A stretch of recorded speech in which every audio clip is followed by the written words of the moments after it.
I've always enjoyed hopping through random demos on a digital shop or a PAX convention floor, so I've been a big fan of Steam's recent Games Festival initiative, which began last summer with some help from Jeff Keighley.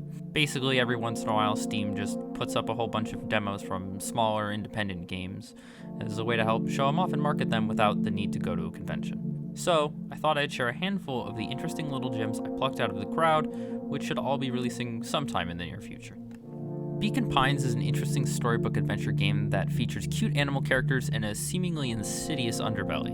I love the hand-drawn art style, the fun, playful characters, and a rather novel mechanic that seems inspired by Life is Strange. As you explore the game, you can find charms which contain a single word, which can fit into the story like a Mad Lib, and can influence how events take place. In the demo, you go down a story branch that leads to your end, but along the way you earn a new word, so you can put that into an earlier part of the story and avoid your death. The game is being made and self-published by a team called Hiding Spot in Austin, Texas, and is currently crowdfunding on Kickstarter.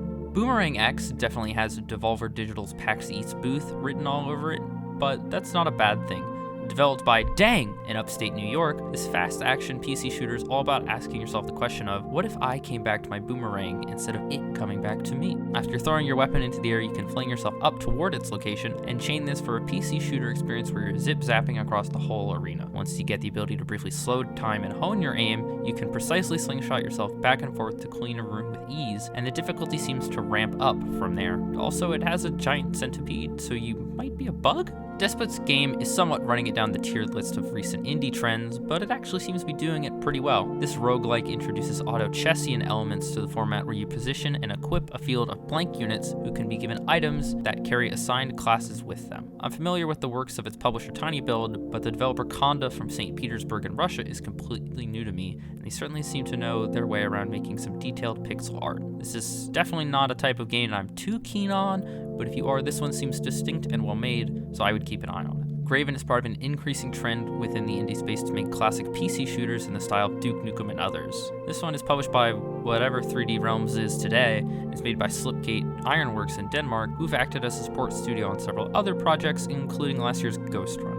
Graven seems to slow things down slightly compared to other PC revivals, as its plague-ridden village doesn't feature any guns, instead opting for spells, swords, and crossbows. Be sure to space yourself from your enemies appropriately and take your time, as a single squirt from your fire spell won't be burning anyone alive. The low power floor is a bit of a departure from the days of insta-gibbing fodder, but the retro aesthetic is married with modern tech for an experience that looks and moves smoothly, so it will feel familiar to players of those games. And yes, as is viral tradition, you may pet the dog. The last game on my shortlist is Ring of Fire Search for Killer, an inelegant name for a rather stylish murder mystery adventure game. This came from Farfew Giants in the UK and seems rather early on, but its sleek presentation is extremely promising, as well as its insistence on forcing the player to engage in detective work and keep their own notes. This one comes with a bit of a content warning, as it seems to include some rather gruesome and disturbing details, but it seems ready to handle those issues with seriousness. As much as I enjoyed peeking around the environments and learning about this new France, where people are allowed to assume secondary identities by wearing masks,